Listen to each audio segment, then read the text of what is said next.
Hello viewers, সকলে কেমন আছেন? আশা করছি ভালো আছেন। বাংলাদেশের বাজারে ইয়ামাহা 2025-এর কোয়ার্টার ফার্স্টে তাদের হায়ার সিজি বাইক লঞ্চ করবে। তাদের মধ্যে অন্যতম দুটি বাইক হচ্ছে FZ25 এবং FZ25। এই দুটি বাইক বাংলাদেশের বাজারে খুব দ্রুত চলে আসবে যদি ইয়ামাহা তাদের হায়ার সিজি বাইক কোয়ার্টার ফার্স্টে 2025-এ লঞ্চ করে। ইয়ামাহা R3 বা অন্যান্য যেগুলো 300 সিসি সেগমেন্টের বাইক রয়েছে MT-03, এগুলো বাংলাদেশের বাজারে আপাতত আসবে না।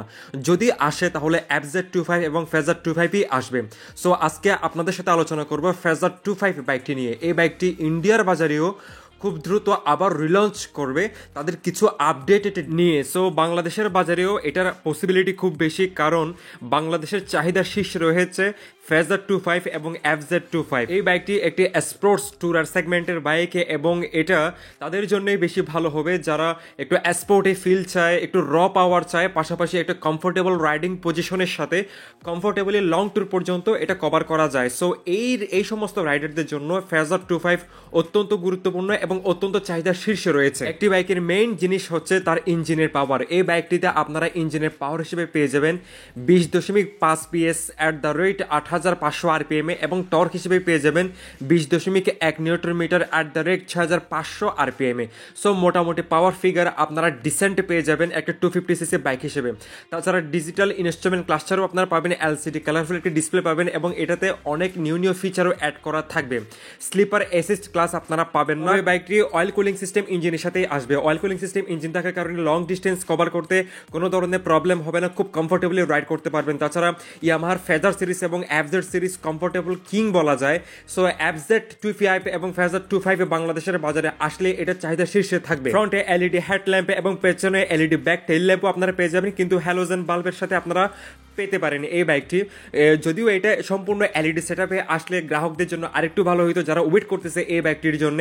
এখন টায়ারের কথা যদি বলি, এই বাইকটিতে সামনে 100 সেকশনের টায়ার আপনারা পাবেন এবং পেছনে 140 সেকশনের টায়ার আপনারা পেয়ে যাবেন।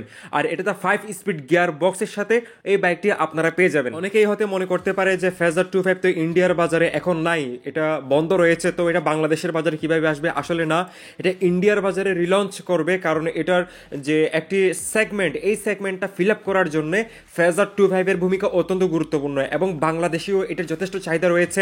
যেহেতু বাংলাদেশের বাজারে অলরেডি অনেক কোম্পানি তাদের হায়ার সিসি বাইক লঞ্চ করতেছে, ইয়ামাহার তরফ থেকে দুইটি বাইকই লঞ্চ করতে পারবে এবং দুইটি বাইকের আসার সম্ভাবনা সবচেয়ে বেশি।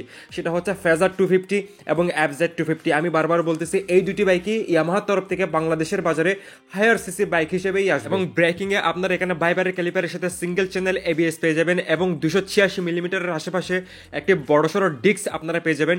ডুয়েল ডিস্কের সাথে বাইকটি আসবে, কিন্তু ডুয়েল চ্যানেল ABS হিসেবে পাবেন না, এটা আপনারা সিঙ্গেল চ্যানেল ABS হিসেবে বাংলাদেশের বাজারে পাবেন। আপনারা কারা এই FZ250 বাইকটির জন্য ওয়েট করতেছেন অবশ্যই আমাকে কমেন্ট সেকশনে জানাতে ভুলবেন না। এবং এটা প্রাইস রেঞ্জ কেমন হইতে পারে, আপনারা কেমন এক্সপেক্ট করতেছেন বাংলাদেশের বাজারে FZ250 বা FZ250 এই দুটি বাইক আসলে কেমন প্রাইস রেঞ্জের মধ্যে আসা উচিত এবং আপনারা কেমন প্রাইস রেঞ্জে আসলে এটাকে গ্রেপ করবেন অবশ্যই আমাকে কমেন্ট সেকশনে জানাবেন। আর আমি ভিডিওর এন্ডে অবশ্যই FZ250 বাইকটির ভিডিও আপনাদেরকে দিয়ে দেবো, আপনারা সেই ভিডিওটি দেখে নিতে পারেন। ভিডিওটি ভালো লাগলে অবশ্যই সাবস্ক্রাইব করে পাশে থাকবেন। ধন্যবাদ সকলকে, ভালো থাকবেন, সুস্থ থাকবেন।